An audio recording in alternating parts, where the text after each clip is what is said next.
Joining me today for another sports panel is our Erik Bay. As always, Erik, it's a pleasure having you on. Thanks for joining me and talking sports.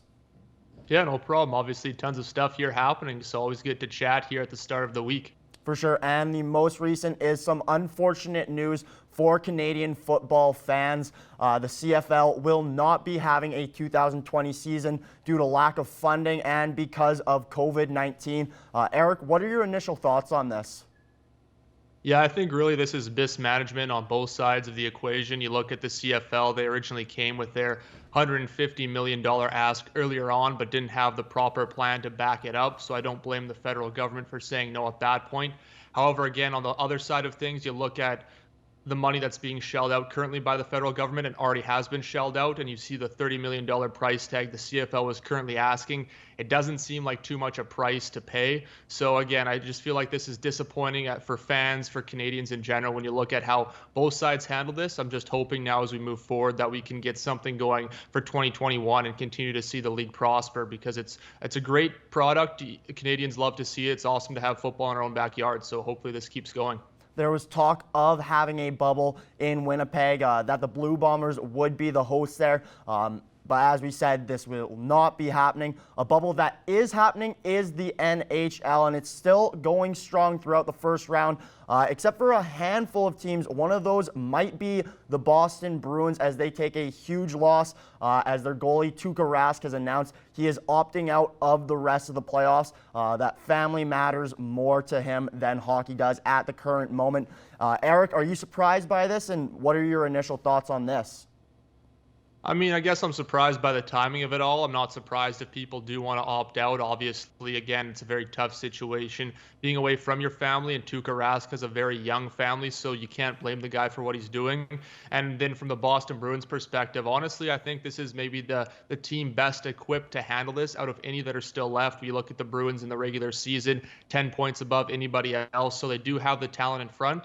And Yaroslav Halak is obviously a very capable backup. So I don't see this, I guess, as a big an impact as it is for other teams. However, it is something to look as the team moves forward in the playoffs. However, their last game against Carolina, they played very well in front of Halak, maybe their best game so far since hockey has restarted. So, maybe this is just the guys will step up to the challenge up front, protect their goalie, kind of like the E-Bug situation earlier this season. But again, a very tough loss for Boston to suffer here, especially in the playoffs. For sure, and although Tuukka Rask wasn't quite the goaltender we were used to seeing in the playoffs, and not quite the Vezina candidate that, through the regular season he was only going 1-3 in his 4 bubble games played, it's still just having that veteran presence. Now, they do have a veteran goalie, as you mentioned, in Yaroslav Halak, who's been there before. He's taken teams on runs. If you look back to when Halak was with the Montreal Canadiens, they went deep riding a hot goaltender. Maybe the Bruins could do this again. Now, Erik, just taking a look at how teams have performed, are there any teams that have surprised you, whether it's for good or for bad reasons? Yeah, I think Vancouver is kind of the one that comes to mind for everybody. You look at what they did those first 2 games against St. Louis, and even their last game obviously went to overtime. So they're really pushing the defending Cup champs to the break. I think obviously that young core, and that's something we've seen here throughout this entire playoffs, is those young guys stepping up for everybody, whether it is Miro Heiskanen in Dallas or Quinn Hughes in Vancouver. Those young guys have sure jumped out very quick. Dylan Dubé for Calgary is another guy. So I think the youth is really powering the team, especially because Jacob Markstrom maybe isn't performing as well as he did in the regular season. So I would say for me, Vancouver is a surprise. And then just, I guess, on the disappointing side of things, I think you have to look at Washington. I mean, it's not surprising necessarily that the Islanders are winning the series, because I thought that they had a good chance to win going in, but maybe the fact that they are up 3-0 and pushing the Caps to the brink like they have is surprising, especially with all the firepower the Capitals have front. But the Islanders play a very structured game, a very solid game. So it's not overly surprising when you do see what they do, because they are built for the playoffs. And you look at Barry Trotz, he took the Capitals to a Cup championship. So it wouldn't be surprising to me to see the Islanders go on a long run if they keep this play up. Now, Erik, just to add on to your point there, my two surprises have actually been the New York Islanders and the St. Louis Blues. The Islanders, obviously, for good reasons, like you mentioned. They're a great defensive hockey team who's standing in front of Semyon Varlamov and giving their team a chance to win. Obviously, they've done that as, a huge lead here over the Washington Capitals. And for me, the St. Louis Blues have been a tire fire, just getting their first win in the bubble in overtime. So things will definitely have to change there.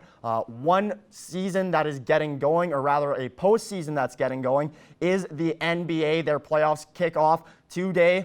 Erik, quickly, who are your contenders for the NBA championship?